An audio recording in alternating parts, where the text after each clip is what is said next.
малко момче на име Петър учи важен урок в училище. Честността във всяка ситуация. Дори и в малките моменти прави сърцето добро и печели уважение. Когато се прибира у дома, Петър играе с по-малката си сестра, споделяйки играчките си и показвайки колко е важно да бъдем добри един към друг.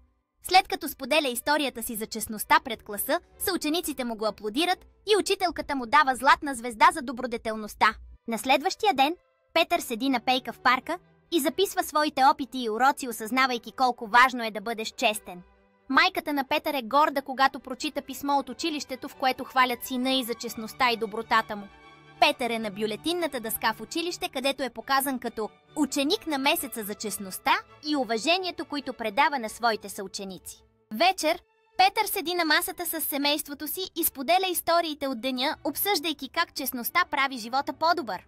На игрището за футбол Петър играе с приятелите си, показвайки как честността и уважението правят играта поприятна за всички.